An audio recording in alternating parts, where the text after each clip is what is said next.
A couple days ago in a meeting, I need to do a better job across the board of content and staying in touch with you guys. The honest reality is my days just slip away with really boring and mundane business stuff. What I really thrive on and what I really enjoy are the building aspects of owning an esports team. I really enjoy community outreach and hanging out with you guys and watching the games together and building programs for our fans and our partners. And but the reality is, just being really candid, is a super difficult time economically in esports right now. So that means the vast majority of my time I'm on sales calls, pitches, networking, um, meeting with our league partners, and yada yada yada yada.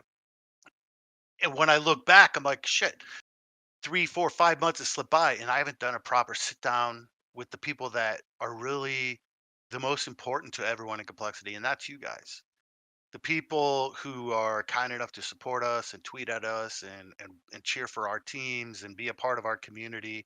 And I apologize for that because I genuinely feel in that regard I have failed. But I want to assure you, it's not because I'm out sitting on a beach, unfortunately. It's because, it's just a very difficult and challenging time in esports, and that's just the truth. And we've been blessed to have been around for 22 years this summer, and part of that is because you know as much as we do love the fun parts of esports, we also take the business side and things along those lines really seriously. And you know as we've changed and kind of adjusted the company over the past couple of years, especially the last year since I bought the company back, I've got an all-star strike team surrounding me that I'm really grateful for. But we don't have like four salespeople, if you get me. So I'm out. I'm out grinding. Yeah, keeping the lights on is a priority, Hawkeye, for sure. But let's get into some of the teams. We'll start with Counter Strike. Obviously, it's our biggest game.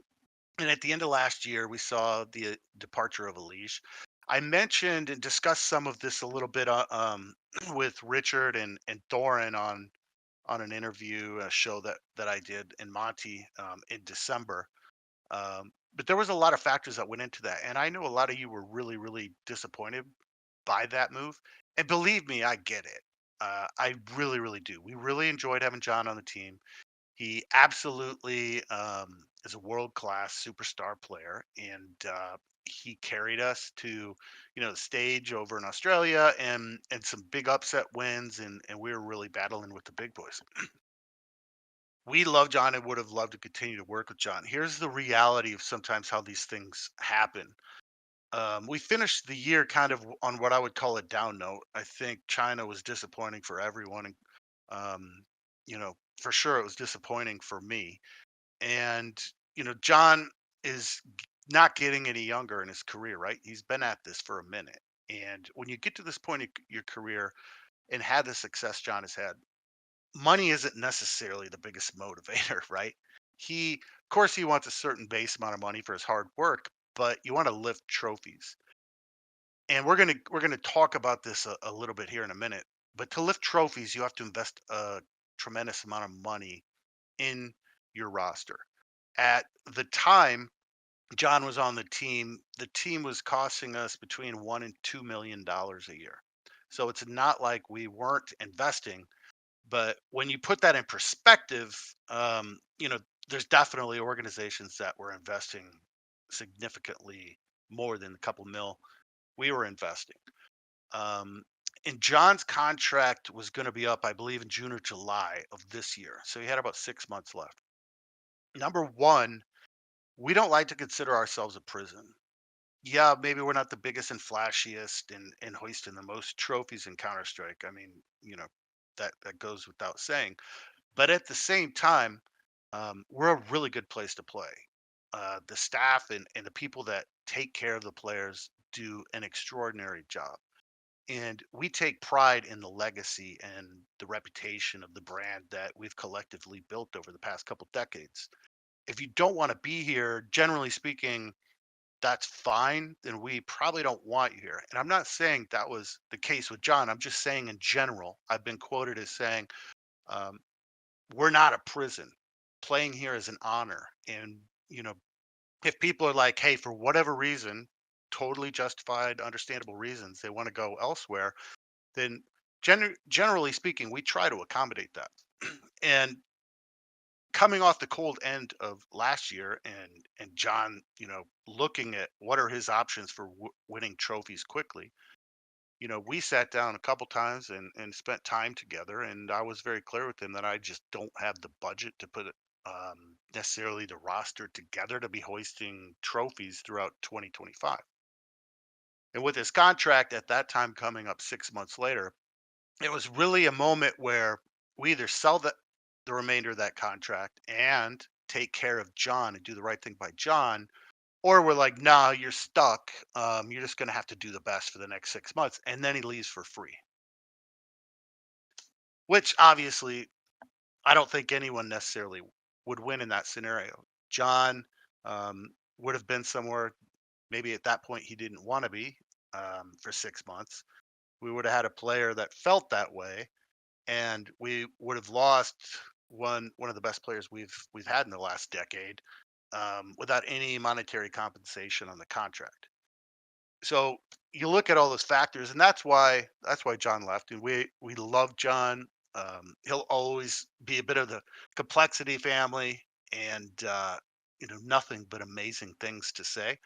But these are some of the realities that the fans don't always necessarily comprehend. I know there was disappointment when he left. We were sad to see him go, but at the same time, it was the right move, um, for that time, both financially, both to do right by John, to respect his legacy and respect his contributions to complexity, um, and enable him to go to a roster where he felt he could be hoisting trophies. So he was happy. We got financial compensation. Um, yeah, and then coming off the back of that, here's the problem we have, fam. And I get asked this a lot, and I think we'll see some questions when I get to the AMA part of this. We obviously have taken great strides and spent a good amount of money, because we want to be a contributing factor to the long-term success and viability of Counter-Strike in North America. And we had our juggernaut roster that was, we had some awesome players from Europe, and we won last spring in 2020, I think it was. Um, but off the back of COVID and everything, when I looked across the scene in North America, it made me really sad, to be honest.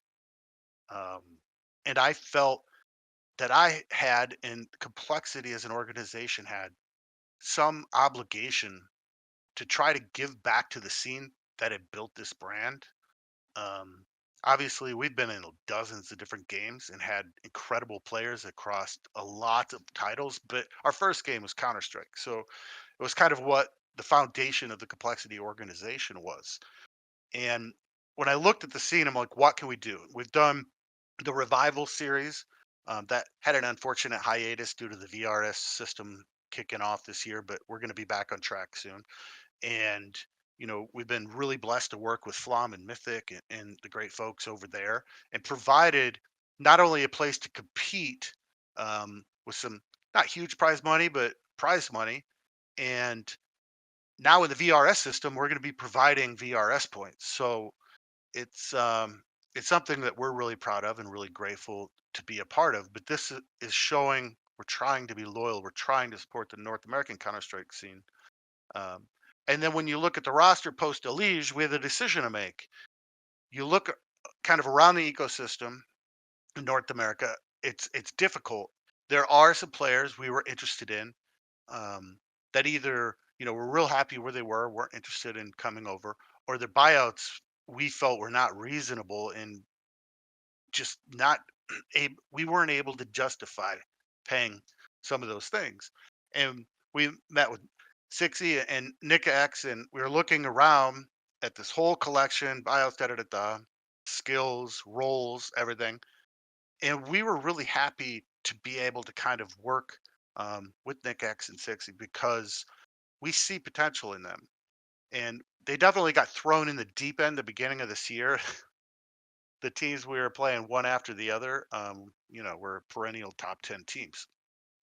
But we've seen a lot of growth from them, and their attitudes and their work ethic and just the energy and fire that they brought to the squad has been really appreciated.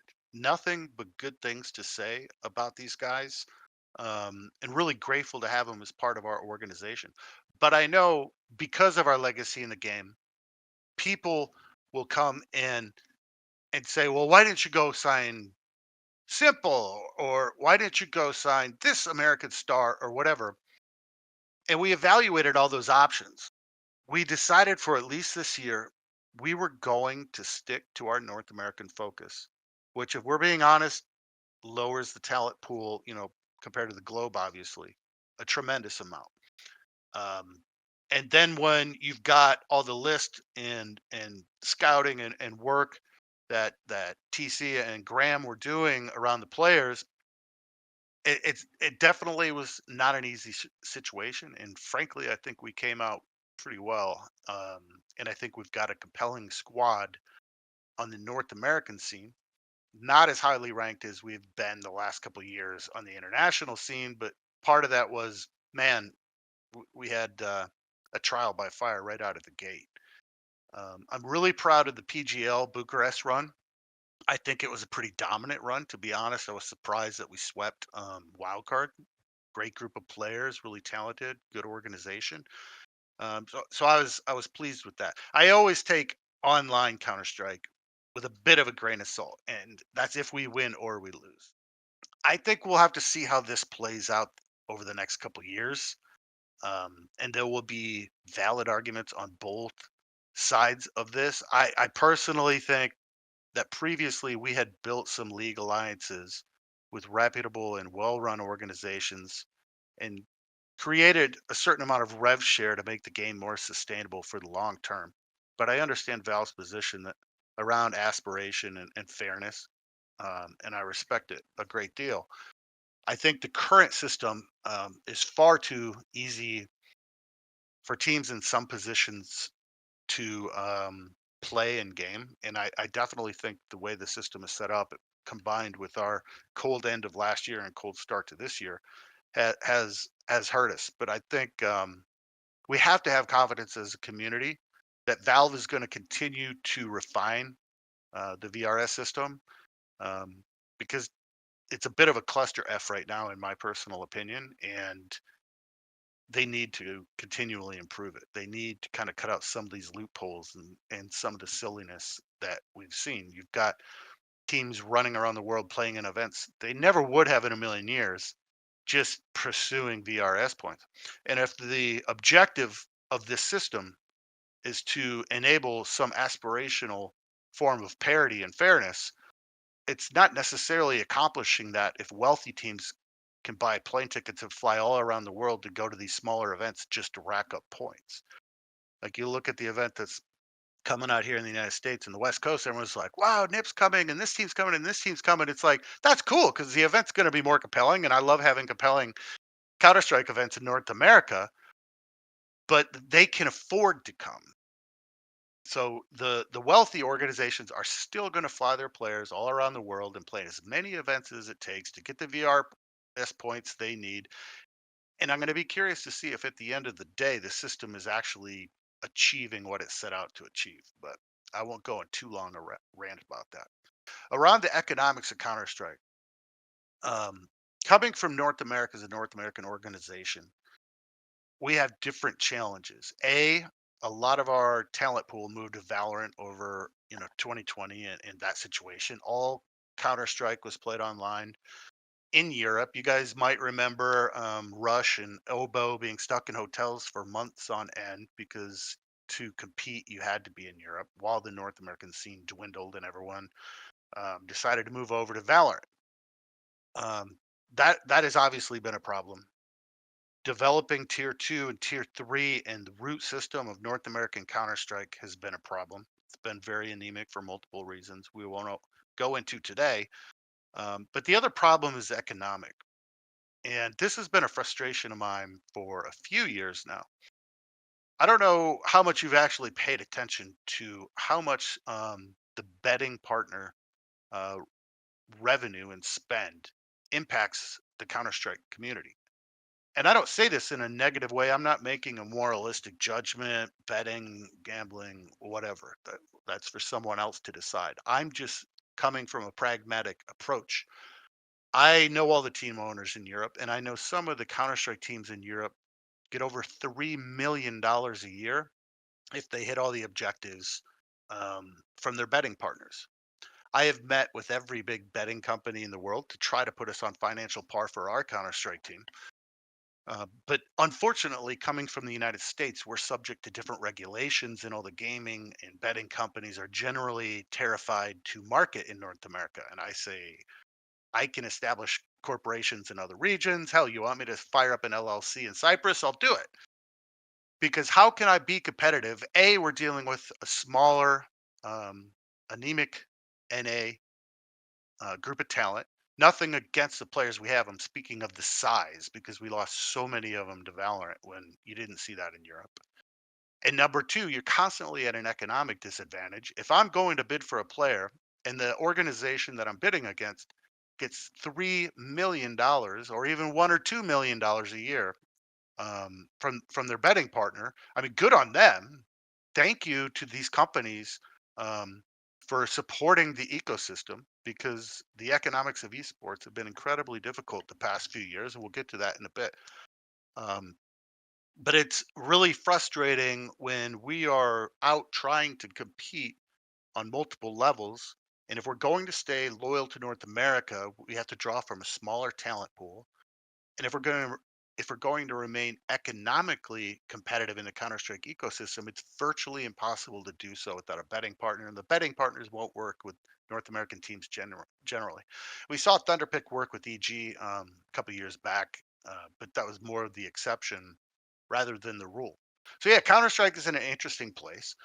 Um, I'm sure a lot of you watched our guys play today. I thought they generally played well, other than CT side first half on Anubis. But we're very proud of the work that they're putting in.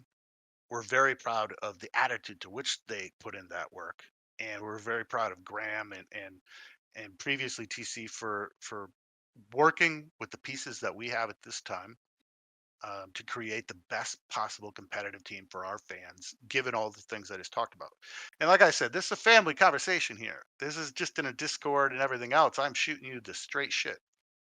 This is the world that we live in, running an esports organization, trying to remain competitive while also on some level trying to support our home region and provide aspirational opportunities for gamers coming up from our region. Um, but anyway, that's enough about Counter Strike. I'm sure we'll have questions about it later. We'll swing back. For our Apex fans out there, if you followed the team in Japan, they absolutely crushed it. Monsoon and the boys did a fantastic job. We were super proud of them. Um, I believe we finished like sixth at the end there. It got really crowded, but they were absolutely phenomenal. There's like 70 teams. We're incredibly proud of how they've performed. Getting down to kind of the business side of Apex isn't as hopeful and aspirational. We absolutely love the game and we love our players. Monsoon is complexity family, and Kimchi and the people that have worked in this division are very near and dear to us. But the Apex ecosystem isn't necessarily um, a favorable one either for the economics of the game. We haven't been able to drive any direct revenue based off the roster. Previously, there was um, a team-based program as part of Apex, but that has since kind of been put on ice. Meaning, when I say team-based programs, different game developers in different games have programs you can participate in.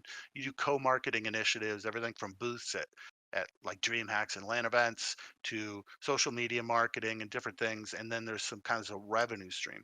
Other ways to be able to monetize the game directly is to have your IP in the game, like a Counter-Strike sticker or a Rocket League car with the sponsor logo. Things like this help you drive direct revenue from being in a game because you got to pay the players, you got to pay travel, you got to pay staff, you've got to you have all these expenses, and just because you love to be in a game, which we absolutely do, doesn't always necessarily make it economically viable. And unfortunately, we're seeing game after game, scene after scene become less economically viable. The developers are generally speaking backing away from some of these team programs. In Counter Strike, Valve crushed the team programs that drove meaningful revenue directly from Counter Strike.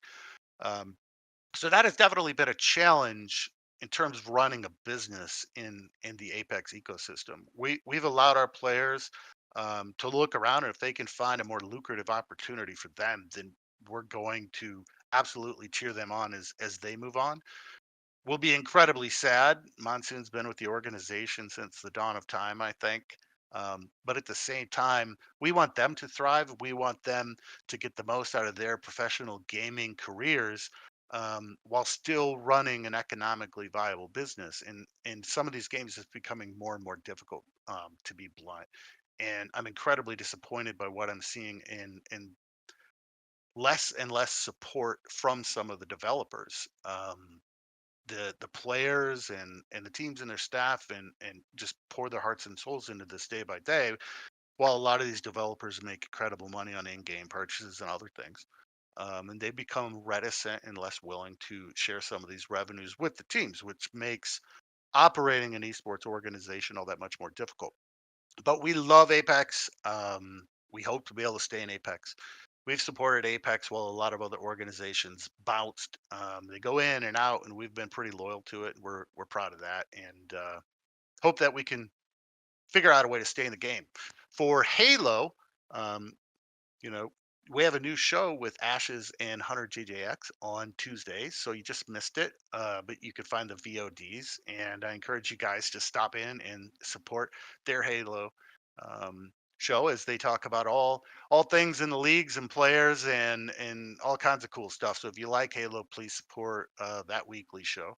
We're really grateful to be a part of the Halo ecosystem. We're working on a booth for the Halo event here in Dallas Fort Worth, and Halo has a good partnership where they want to partner with the teams to build the ecosystem to offer the players opportunity to provide better and more engaging and compelling content for their fans. So, shout out to everybody over there, and we're definitely grateful to be a part of that. And we're excited for DreamHack. If you're going to be at DreamHack Dallas, stop by and say hello to our Halo squad. I'll definitely be down there in and out as well. So props to Ashes and everyone involved with our Halo division.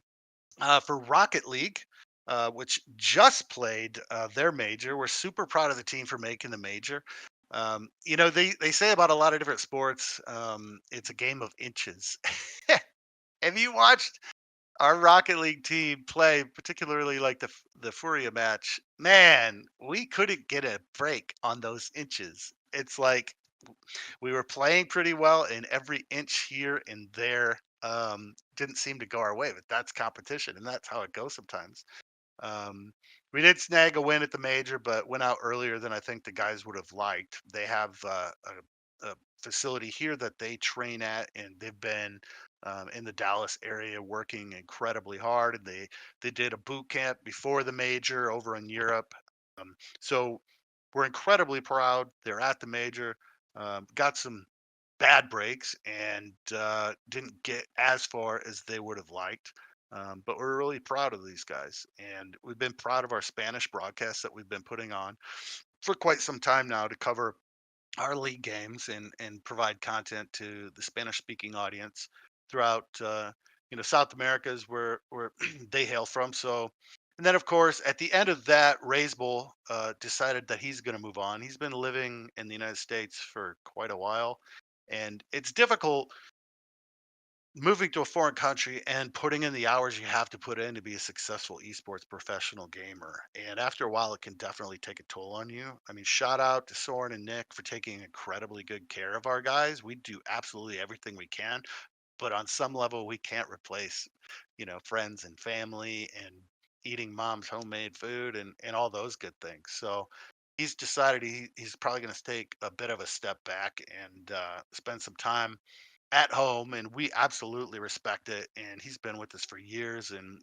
can't say enough good things about him and the squad's willingness to work with us through ups and downs, and it's been a really exciting experience. So we'll be evaluating Rocket League um, moving forward. Again, like beating a dead horse, the Rocket League economic environment has kind of taken steps backwards. Perfect example is previously we could have a sponsor logo on the complexity car in Rocket League. So we could sell that asset. It was previously with Lenovo Legion and drive some revenue directly from the game. They removed that option. I think there's a couple that might be grandfathered in, but they've removed that option moving forward. And the team program, in my opinion, for even those that are kind of involved with that, is a bit anemic. And Rocket League esports, economically for the players and for the teams has been trending the wrong direction, in my opinion. We love Rocket League. Like Apex, we've been loyal to Rocket League for quite a while, and we hope to remain in Rocket League. But there are economic realities that dictate a lot of these things. And speaking frankly, I think it's going the wrong way in Rocket League and how some of these things are being run, at least from the team and player perspective. We're grateful to be able to compete and, you know, love the players that we've worked with. But the future of Complexity Rocket League is a bit up in the air. We're going to do all that we can to figure it out and find a new player for Raise Bowl and keep chugging and training the guys here in Dallas. But it's been a bit discouraging what we've seen in terms of our ability um, to drive revenue directly related to the game. So those are some of the games that are most relevant for this today. Yeah, and Rocket League salaries did get a bit crazy there for a while. Um, Overall, from the business and economic side, before I get to the AMA, it's been very difficult.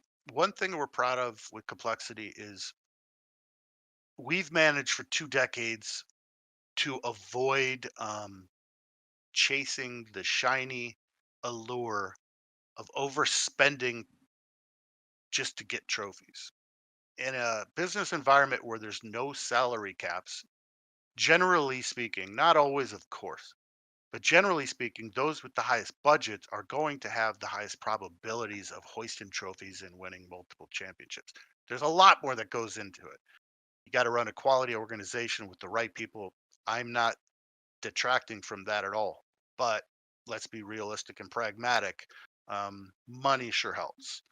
And we've always managed to outperform the budgets that we were able to bring to bear. But we have worked very hard to run a financially responsible and sustainable company, even when we had the wonderful backing of the Jones and Goff families here in Dallas. You didn't see us run out and buy $50 million league slots, and there's a reason for that. I don't want to get on too big a rant and go down too big a rabbit hole, but I think from call it 2015 to 2020, the esports bubble, was comparable to the damn dot-com bubble of the 1999, in that the valuations that were being thrown around were nowhere sustainable to where we are in the esports life cycle.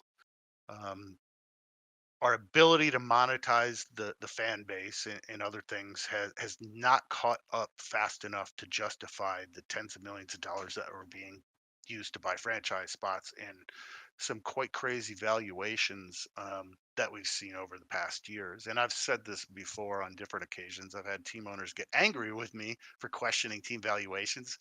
Um, but that is what it is. I like to call them call it as I see it. And so we knew for several years there was going to be a market correction, because if you study macroeconomics or any of these kind of boom and bust bubble cycles, there's always a correction. And then normally what happens on the positive side is after the bubble bursts, things can start being built properly and slowly, in a more sustainable and realistic manner. But then we entered, of course, off the popping of the bubble, the quote unquote the esports winter. And I don't want to turn this into a whole economic thing, other than to say that the esports winter has been very brutal. Marketing dollars, if you look around overall, have dwindled quite significantly. I think the correction has gone too far to where, despite the fact that a lot of our viewership and engagement is actually very strong and growing across different titles, for whatever reason, esports is just kind of frowned upon by today's marketers, and they'd rather go spam Google ads. I'm a big believer that's a mistake. But suffice it to say, the economics around running an esports organization have been challenging, and I know for a fact the economics around running some of our greatest leagues have also been challenging for the last few years. Um, Along those lines, just as an update for the complexity family, as you guys know, for 3 awesome years. Our most important and critical largest partner was Lenovo Legion. And we got the news towards the end of the year, beginning of this year, that they're not going to be renewing. They're going to be investing a lot of their marketing dollars, I believe, into World Cup, which goes without saying, having the World Cup around the United States is a huge deal. And they're going to be moving into, I think, some like artistic and other types of things. I can't say enough about how grateful we are to the time we worked with Lenovo. Just the amazing people over there. Gerald and his team. I went to Formula One Austin with them, and they just took such great care of me. And for 3 years, our headquarters is Lenovo Legion Esports Center. There are most important and critical partner in esports, and a lot of things that we accomplished during that time we couldn't have without their support. So absolutely nothing but great things to say and gratitude to extend to them. um, they were just a phenomenal partner. But this leaves us obviously in a different situation, having bought the company back a year ago, and then a year into it losing our lead partner is not the best of all situations, if you can hear what I'm saying. So based on that information, that partnership just expired literally a couple days ago. But a bit back, financially planning moving into the future, and we discussed this in my state of the org last fall too. I made the decision that it was just no longer economically viable to stay in the Lenovo Legion Esports Center. And I shared with you all at that time, the facility costs over $1 million a year to operate. Rent, electric, insurance, and there's a laundry list of things that need to get paid each month. It's 100 grand a month or so. It's a very expensive facility. It's a very amazing facility. It was home to us for many years. We designed it, we built it alongside the Jones family, and being on the campus of the Cowboys was cool. But like I said, in the state of the org, through the mergers and acquisitions and the corporate changes, we were no longer legally attached to the Cowboys family. Um, we have nothing but great things to say about them, and they were phenomenal partners. But business is business, and corporate control changes hands. So it made sense for us to kind of continue that separation from a legal sense and not necessarily remain on their campus. We've done the rollback to the old logo while we're in the process of trying to figure out how to modernize it. Um, and it just didn't make any sense. So right now we're looking and trying to figure out, what does the next thing look like? What does the next level of professional training headquarters and corporate offices look like at a more economically viable level, and not on the campus of you know your ex partners. So that's an update for you guys. We miss being there sometimes, but truth be told, like, once you've kind of ended a relationship, it's also a little strange kind of being in that person's house too. But nothing but phenomenal gratitude and appreciation for the time we spent with them. Whether or not you're a Cowboys fan or not, it's a love hate organization, right? I have nothing but phenomenal things to say about them and how professional they are, how much they helped us, and it was a true pleasure um, for the years that we were part of that organization. So I think I've gone Counter Strike, Apex, Halo, Rocket League, some business, economic updates. So I'm gonna move over. I haven't been reading chat. Sorry, I'm terrible at reading chat. I would be a terrible live streamer. But like I said, before I get into the AMA, I want to be doing these things more often. But if you can read between the lines, being really straight with you guys, because the people, especially in this small chat, are our most loyal, best fans that genuinely give a shit about our company and our gaming organization that we've had for 22 years. So I'm going to be straight with you. It's a very difficult time right now. We have some super interesting conversations um, to drive revenue and establish new partnerships. But yeah, our backs are against the wall. Our backs have been against the wall, to be really honest, since I bought the company back. My goal was to raise way more capital than I did to kind of give us a cushion to be able to scale different things and operate different things. But the capital markets in terms of raising capital and whether it be venture or angel capital or selling part of the company, whatever it looks like, the capital markets have been very, very dry across a lot of industries. And to be honest with you, the capital markets for esports have been outrageously abysmal the last few years. G2 just announced they did a round recently. And that was the first time I'd heard of a real capital round in a long time. NIP went public, and it a lot of that was based off a lot of their awesome projects they're working on in Asia, and not necessarily the pro team NIP, because they have a large group now, the NIP group. They do a great job. But other than that, like ob- obtaining the capital you need to kind of sustain and scale an esports group has been virtually impossible, at least that I've seen. And just judging by being in the trenches myself trying to do that. So when I bought it back, I rolled the dice and really took a gamble that we could kind of get this figured out. I was also gambling a bit that the esports winter was going to start to thaw, that we would find partners that really believed in what we have done and what we will do in the future and continue to scale and grow the organization. And it's definitely been a grind. And I don't put out as much content and spend as much time with you like we are today because I grind day in and day out, seeking to find partners. Like when we were talking about Counter Strike, like the biggest thing we've been missing for years is a betting partner. Um, when the vast majority of your direct competitors in the top 10, 15 in the world, which we were in, for the most part of the last few years, are driving millions of dollars of revenue off the logos and the activations they do with their betting partners, but we are unable to secure a betting partner, not because they're not interested or because I have good relationships in that industry, because I do, but their lawyers are too terrified to market with an American based team, despite the fact that our team almost never plays in America. You could start to see where the frustration arises from. We're at a perpetual economic disadvantage that I haven't been able to fix. And I have failed in that regard. We have pitched some really great brands. I've met with them from Riyadh to Lisbon to Rio to Copenhagen. Like I've put in the miles, I've put in the work. The people that understand esports in these companies want to work with us, but generally speaking, it's their lawyers and executives that are like, "No, we can't touch them because they're Team USA." Yeah, so that's some transparency for you. And I've been a little bit surprised, like on social and stuff, how nobody has really noticed that.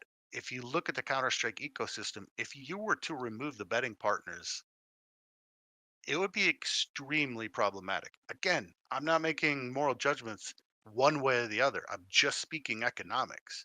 Um, when everybody in your sandbox gets this giant fancy lunch every day for years and you get nothing, pretty soon you're struggling to stay in the sandbox. And that's just the reality of Counter Strike esports. Not complaining or bitching or moaning, that's life. Sometimes we might get an advantage by being from this region in certain games, or you know, other times it's just like, holy crap, we are so disadvantaged. It's all we could do to fight and kick and scratch and claw to remain competitive and relevant on any level. But let's get to the AMA because the old man's just going to ramble and you guys are going to get bored out of your minds. I actually did not intend talking for 45 minutes before the AMA. So I am sorry about that. But I hope, since, like I said, this is the hardcore of our hardcore complexity family community members. So I hope you found some of it interesting. Let's get to the AMA. This is on my original Twitter thread. Um, and I'll go down. Grand Pit, I have to stick to an hour. Yes, you do. Too funny. NO7, good buddy of mine. Hey, man, I saw you at the Philadelphia Fragadelphia on camera. I try to watch Fragadelphia every time it's on. It runs like all day, so I'll have it on a monitor. But yeah, I saw you there. What's it like going from the best Rays and NA Valorant to an org owner? You're hilarious. Over 2020, I streamed a bit of Valorant because the game was new and I wanted to get a good feel for it. And I was home all the damn time. Um, so I played with NO7 and R54 and some other guys when I played Valorant. And I played Raze a lot. Um, just did goofy shit. And it was a lot of fun. How's my day today been since COVID? And what have you done to move forward? We've talked a lot of the what I've done to move forward. And day to day went back to kind of normal. We were back in the office through all of last year. When I acquired the company, there was still like, I don't know, 5 to 7 years left on the lease, and I didn't. It was important to me that we just had a year-to-year lease. I didn't want to commit to being on a very expensive, luxurious property um, for the whole term of the lease. So we got a year-to-year, and that expired last month. So fortunately, we are able to kind of pivot and move out of there. So right now, we are working remote while we work on new partners, new opportunities, and try to figure out what's next. Because honestly, I hate working remote. I don't miss driving in the North Dallas traffic to get to the office, but I really miss seeing my team members and hanging with the players and all that. So I want to try to get something figured out, God willing, sooner rather than later. Let me see. A late response, but from the past year or previous years, what's been your favorite moment of the CS team? Um, in recent memory, when I bought the company a year ago, and they immediately qualified for the major by beating the Copenhagen major by beating Team Liquid. When I had really put my neck out um, quite a bit to get the company back, and to be honest, to pull off a M&A deal that size in a matter of months, um, I was out of gas. Let's put it that way. I was working, 18 plus hours a day some days, flying all around the world. I was in the Middle East 3 times in a few weeks, I think it was. I was out of gas. Like, you ever reach that point, maybe around finals in college or whatever, where you're just like a shell of yourself? I was completely torched. And knowing how important, that would be, not only just for the guys and for the company and what we're trying to accomplish, but financially, from the sticker money. I didn't even get to that part in Counter Strike, the dwindling sticker money. Um, that win was massive. It was also super cool for me um, with that team, just sticking to kind of the last year's team. I was flying over to Riyadh, Saudi Arabia, and then I landed after like a 16-hour flight in Doha, Qatar, and immediately turn on my phone and see that we'd made the main stage in Australia. Is DreamHack Melbourne, I believe. That was pretty cool, man. I'm like dancing through the Doha airport. The Doha airport is probably one of the most amazing airports in the world. It's super cool. But I was on cloud nine. I'm all tweeting about it. Pardon the cloud nine pun. Um, that was super cool. Lots and lots of memories from our different games and squads over the years. So, um, yeah.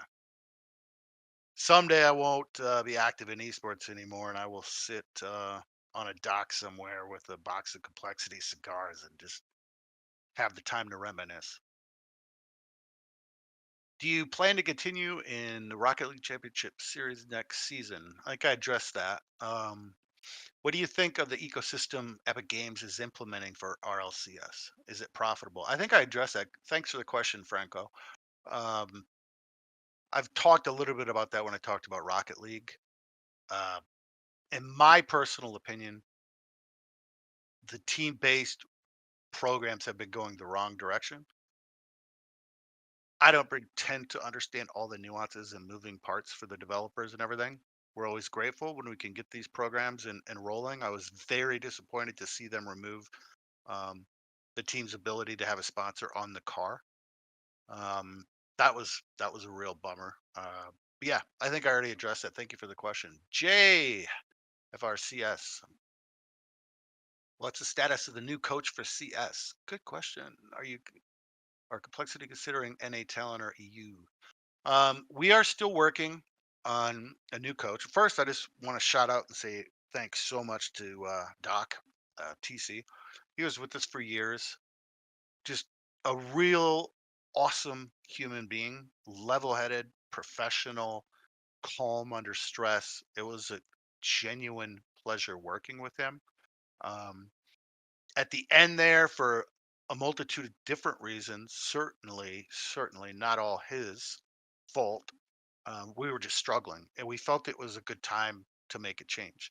And frankly speaking, he is a very tenured, experienced, intelligent, and awesome coach who's very expensive. And as we're trying to retool kind of the team from a North America perspective and from an economic perspective, it felt like the right time. And nothing but great things to say. It was a genuine pleasure working with him. I would absolutely work with him again. Right now, Graham is kind of spearheading with JT. We've spoken with a lot of coaches. We're still kind of in like the third phase or something of meeting with coaches. I've not been hands on yet um, with that.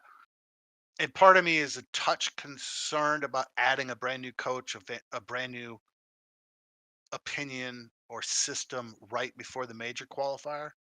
I think JT and Graham have a really good idea and understanding of kind of what the guys are used to, and I'm a bit hesitant to necessarily shake that up and throw somebody new in right before such an important qualifier. But believe us, we are working hard in taking a look and trying to figure that out. And complexity considering NA talent or EU, I think I've addressed that.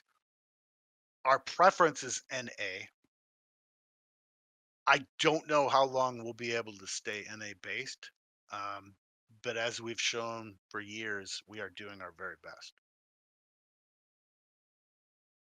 Franco, again, what do you think of the Rocket League's performance? I think I talked about that a bit. How do you think they'll handle this time without Res Bull? Um, they're definitely going to miss him, but with any team, uh, people come and people go. And yeah, we do have someone else in mind to replace him, but Soren is our GM is working on that. It's too early to really discuss specifics. Let's see. With the obvious change in budget for the org, expansion into new games like Marvel Rivals may not be the idea going forward. What makes you stay in the current esports you are in? And what will you guys be looking for going forward if you decide you want to pursue a new scene? Great question. By Deadline on Twitter 23 hours ago. Um, I've done different interviews where we talk about how we decide whether or not to go into different games. We have to love the game because this is a business, but it's also a passion for us, and everyone in complexity is sacrificed to be involved with esports at one time or another. That's how we've proved it's more than just a job or a business; it's a passion. And then we look at the size of the community. We look at the programs for driving revenue. There's a multitude of different factors that go into deciding what games we're in. Is there a massive buy-in for a franchise? Um, things along those lines. It's a great question, and really, like, how do we pick what games we're in? I've talked about before. It might be something on my YouTube channel. And I've said this 100 times. It's more of an art form than a science, but there's a lot of factors that go into it. We have no immediate plans to go into rivals. I think we love it. I think it looks super cool. My son Jordan sits upstairs, plays the hell out of that game. He's like platinum or he's way up there. Big fans, but we'll see if it turns into an esports team. There are a lot of really cool, fun, awesome games that don't necessarily justify being a professional esport. And sometimes they try and then they just flutter away into the wind. And teams have spent hundreds of thousands of dollars trying to jumpstart and get a head start because they think it's going to be the next big esport, and then it putters away and that money goes with it. So we're definitely careful before we enter new games. O1 CS:GO. Do you have a favorite memory with Cold Division? I answered that one already. Piece of advice to your younger self, what would it be? What do you consider your biggest achievement in life? Good gracious. There's a lot of questions. Piece of advice to my younger self, um, and I've shared this before, is really never give up. Um, Always try to treat people properly because even people you're butting heads with, or you might consider your enemy, um, you want to try to not burn bridges. As you get older, in your career, you've dealt with dozens and then hundreds and maybe even thousands of different people in your ecosystem or your chosen profession. And if you have torched relationships with even 10, 15% of those people, it could come back later to bite you in the ass. You can't always be the bigger person and avoid burning bridges. But my advice to younger people coming up in the business world, specifically, is try not to. Try to always conduct yourself with integrity and professionalism, as difficult as that can be some days, and try not to burn bridges. What are my biggest achievements in life? That is a really good question, and I don't know if anyone has asked me that. Different people would probably say different things. Um, to be honest, when I reflect a lot of times on my life, I don't think any achievements that most people would list are that noteworthy. Um, I'm the type of person I think where I have to fight pessimism and being negative because I can be exceptionally hard on myself where I have a fault where I focus more on my failures than my successes. So if people would say to me, "Do you feel you're successful?" I would say no. I'm proud of what I've collectively built with the Complexity brand with people in the organization that are very close to me. But it's not what I want it to be. I don't think that I have succeeded or am really sitting on any pedestal claiming I have a whole list of achievements because I don't view most of them as achievements. I view most of them as steps to a goal that I haven't reached. On a personal level, I take great joy in my family. I think as a father and a husband would probably be my greatest achievement because we are incredibly blessed to be a very close family. We got the chance to go to Europe for a couple of weeks last summer. We're all so busy. I feel like the only chance I get to see my family for like an extended period is I got to take them on vacation, get them away from school and work. And but yeah, I'm extraordinarily proud of my my wife and my marriage and my children and the people that they are and the choices that they've made so far in their lives. And yeah, so if I had to list one achievement, um, I know it's probably not the angle you were looking for, but I'm very proud of my family and the people that they are and the relationships we have. Crazy TNT crazy. How have the practices been for older complexity players in CS considering the newer rosters? Practice, let me say this. Scrims in practice are scrims in practice, and both teams are trying different things and experimenting and messing around. But the team over in Europe has been very competitive with big names. Um, been playing top five, top eight teams in practice. We've been very pleased. with the results we've been seeing in scrims. Graham passes the information along. But again, sometimes you can be doing great in scrims, and then you get in an actual live match and it doesn't translate. But no, we've been very pleased with the results and thankful for the hard work they're putting in. Is it true 60 has a future Coca-Cola sponsorship lined up? Jay, I hope so, Jay. He definitely is known for amongst other things the Coca-Cola, right? We're also my daughter loves Coca-Cola too. She's a bit of a fan, you could say. Marshy, what are your plans to bring NACS back on the map? Obviously, since Valorant release been tough in NA, what do you plan on doing in the future to build a team that can compete in the Austin Major at home? Great question, Marshy. I think I've talked a lot about Counter Strike and what we're doing from the Revival series to trying to stay loyal to North America. It's a super good question. I think I already spoke about most of it. So people are joining late, snag the VOD, but thank you for the question. Hawkeye, are we considering a Marvel Rivals team? I just answered that one. Um, Not at this time, Hawkeye, but thank you for the question. That could change, but we have no immediate plans. Do you still keep in touch with anyone from the OGCS lineup? Yeah, I talk to Fraud and Warden from time to time. Not so much the other guys. Matt's been grinding in his coaching career, and so is Danny and Valorant. How is Redemption still the greatest CS documentary ever made 20 years later? Thanks, man. I appreciate that. Maybe because it was arguably the first. Back in the day, we were around early, obviously, before most of the organizations you know today, and we were we were trendsetters. We were doing things for our community in terms of content, and even live streaming before live streaming was really a thing. We were around before Twitch. Hell, we were around before YouTube. When Redemption came out, you had to download the movie. There was no YouTube. That sound crazy?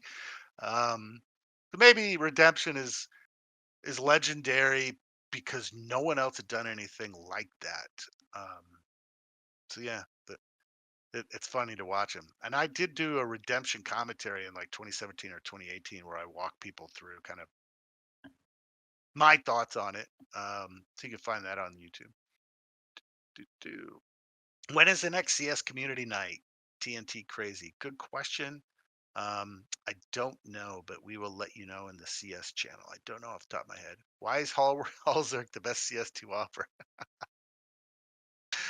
He is we love our Zerk, man. We love our Zerk and we're happy to have him on the team. BBC Sushi, when did you know you wanted to get into esports? Um why the name Complexity? Will you get into any other esports like Valorant? Please don't. Rainbow or something like that. Um I've told this story in the past, but I grew up a video gamer and I grew up extremely competitive. Played a lot of sports. American football is my favorite. So when I saw that Counter Strike was already having teams and competing against each other and like going to tournaments, it was like a merger of my love of video games my whole life, my love of sports my whole life. That's when I knew I wanted to create one of the greatest organizations, and that's why I invested what I did and built it. Um, why the name Complexity? One of the guys that was on the original Counter Strike team, and I mean original, not the names you would probably know, Paolo Bargantino, Yoshi, came up with the names like, how about Complexity, COL? At the time, there was a team called Eolithic, and they were EOL. So he's like, Complexity, COL. And I'm like, that's cool. I like it. And that's how the name came about. And I've answered the question about getting into other esports. We're always looking. No immediate plans for rivals. When is a new logo getting unveiled? Um, be real honest with you, we haven't made a ton of progress. And I told y'all 6 to 9 months, which is absolutely the goal. I've got Scott Cole going to be working on it, but he's been so dang busy with other stuff. Um, Taking our current logo and trying to modernize the aspect ratio for 2025 is a bit of a daunting task. Uh, so I don't know when it's going to be unveiled. That's the honest truth. But believe me, we haven't forgotten about it. I'm kind of enjoying the throwback era, though. You can't see it, but I've got on I've got 3 monitors here and a giant complexity logo, and every time I look at it, I kinda smile. I don't know. I kinda like the throwback. 3 beers later, will complexity turn a profit in 2025? Good question, 3 beers. And I know you asked this before kinda I did this AMA for the community, and, it's incredibly difficult right now. Um, it's still early in the year, and I'm optimistic, that we can get there. We were getting really close through adjustments we'd made in spending, um, and adjustments we've made in prioritizing games that had direct revenue and trying to make intelligent, mature business decisions to create a sustainable company. Um, we're getting right there. Losing our good friends at Lenovo was a punch to the gut. I don't know if you've ever heard an esports CEO say that, but it's just true. And I don't say that with bitterness at all. Like they were with us 3 years. 3 years is a long time in esports. Super, super grateful for the work that we did with them. Can we turn a profit in 2025? Absolutely. Will we? The jury's still out, man. We're grinding and doing our very best and doing our damnedest to try to get there. But I don't know if we'll get there or not. E Snoopy, will you ever put some weed in the complexity cigars? Shit had me geeking more so than not. I personally don't partake. I know people who do. My guy Hex has a dispensary or whatever. I think he still has it. No, I it makes me sleepy and slow. I prefer complexity clutch, which wakes me up and refreshes me while keeping me working hard through the whole day long. I'm more of a caffeine and nicotine guy. Weed isn't my thing, but hey, if you're in a legal place and it's your thing, then enjoy the complexity cigar. Patty Slay. Let's see. So a bunch of these I think I've answered. Apex plans I talked about. Rocket League. Um, I talked about. Will the Halo team have a boot camp before Arlington? Yes, I suspect so. What sponsors are you wanting that could fit and support the complexity culture? That's a great question. We're meeting with different companies, and you know, we've got a lot of different categories open, and hopefully we can find some good companies that believe in what we're doing and the way that we do it, and want to work with us for like 3 years more, like Lenovo did. Good questions. Verizon Payphone, what's up, man? Can I hold out hope, Mr. Lake, that one day the EU store will be up and running? Us Irish get hit hard with customs, and I want the finances to directly support the dream team, not our tax man. And I hear you on that. It's really frustrating. The VAT taxes will get charged in then different regions. Um, Even sending to Canada and like a Brazil, you have to work with the Brazil operator. Global merch is a bigger headache than you would imagine. And I hear you loud and clear. I don't have any immediate plans for an EU store, unfortunately. Um, but I do appreciate your support and getting the merch. And I apologize that that VAT tax really is difficult for some people. Rock V. What are the plans for the HQ? Good question. I answered that one. We are no longer in the HQ. Do you envision more changes for the CS division? I don't envision any immediate changes, but over time, there's always changes. Yeah.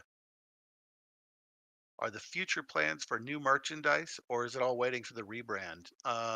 We'll always be releasing different types of merchandise. We won't wait for a rebrand. And if you like the throwback logo and you like merch you see, definitely grab it. Um, because I hesitate to say never, but I pretty safely say once we move off this throwback era, you'll never see this logo again. Maybe we'll do throwback, 10 years from now. Like, hey, here's the throwback, sure. But yeah, so if you like the logo and like any merch, definitely snag what you can and we'll keep it coming out. I'm over an hour here. Let's see. Haruko, soy Haruko. This isn't a question, but I want to say thank you so much for the opportunity to cast the Rocket League matches. Oh, yeah. I should have recognized you. It was a pleasure. It has been a pleasure. And we really enjoyed our Spanish speaking Rocket League and other Rocket League content that we've been doing the last couple of years. Thank you. What do we look for in a CS coach? Um, what are some things TC did well? I touched on that a little bit. Just with a CS coach,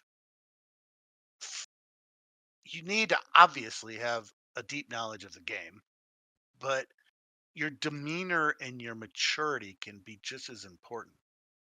Players can get very passionate, and they should be. At times, players can get very emotional. They're working really hard. They're living in hotels for weeks on end. They're traveling around the world eating different foods. Like it's not as glamorous or as easy as a career as some people might think. And having an adult in the room, if you would, with a calm demeanor that can be there for the players is very important. Obviously, you got to have the requisite Counter Strike knowledge, but sometimes on the road and in stressful situations or teammates arguing, having someone like him is incredibly important. So, yeah, attitude, maturity, professionalism all go a long ways once you get the requisite game knowledge. I'm going to hit refresh on this once, and I think we'll almost be done. Thank you. If anyone is stuck through this whole thing, you guys are awesome. Stretch asks what specifically drove to pick up 6E and Nick X. Um, I talked about it a little bit previously, and I honestly think it'd be better answered by Graham. I could take a stab at it, uh, but Graham is GM of that division, and Graham really put in the work and um, worked with TC at the time and JT to find the best options for us at that time. And I don't want to pretend like I know it all. Like I'm obviously really passionate about all our games, super passionate about Counter Strike. But the truth is, I trust good people, talented people to do their jobs. As we were identifying 60 and Nick X, I was actually in California for New Year's with my family.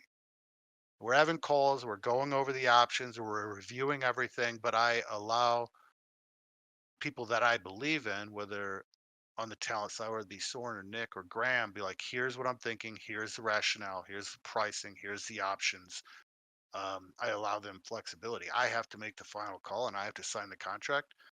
But I also don't pretend to be like, oh, and then I like how he anchors this map and how his lurk is on this map.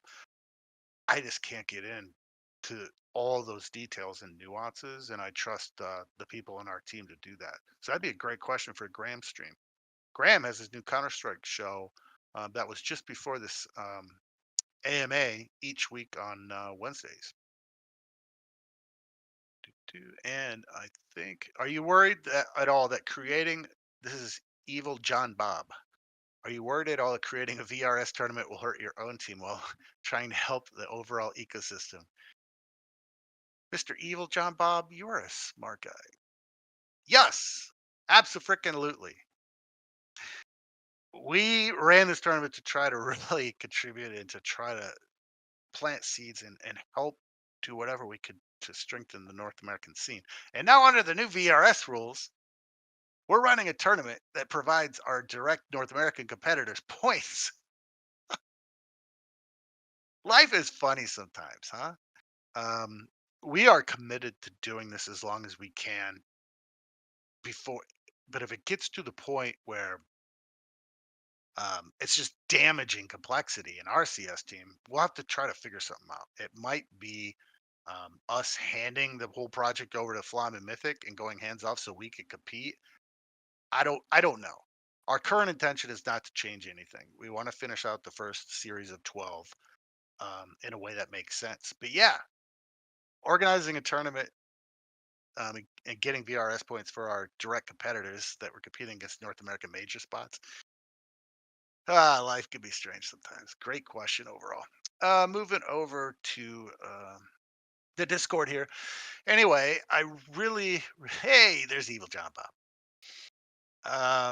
I really appreciate y'all hanging out. And like I said at the beginning, if you missed it, like I didn't live blast this on my Twitter or Twitch or Kick or anything like that because this is for you. Some clips might go out. People might talk about this or that, but this is for the people who are cool enough, kind enough to hang out with us in the Discord and who care enough to sit through an hour and 15 minutes of my rambling. Really appreciate it. And I see you guys. I see you 54. Um, yeah, just want to thank you guys very much for supporting us. Uh, I promised you more transparency than ever when I bought the company back, and I hope today you feel you got that. Um, I've intentionally shared things with you up, down, just honest thoughts and my opinions. I'm not always saying I'm right, but these are how I see it, and these are my opinions. And I've tried to be really, really honest and open with you. And I'm going to try to do different things. Like AMAs aren't that relevant too often, but I'm going to try to do different things and loop you guys in. And really appreciate your support because, like I said, the honest to God truth was life would be a lot easier if I was able to raise more capital when I bought this company back, but I wasn't. So we are out here grinding and fighting and clawing and battling, while trying to do what's best and right by our players and best and right by you, the fans, and keep a business operational.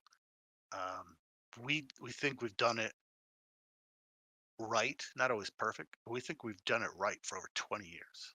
And yeah, we're looking for corporate partners and revenue type of partners that believe in something a little bit more than, you know, maybe hard data reports all the time. And I'm confident we're going to be able to find that. And I'm confident in the team that I have around me that we're going to be able to continue to build this thing and scale coming on the other side of the esports winter. But I also want to be really straight and really honest with you guys of where we're at. And yeah, so but anyway, thank you all very much. I wish I could have done a better job of keeping up with the chat. I am super glad that y'all made it through here today. And thank you again. God bless you and your families. And I'm out. Peace.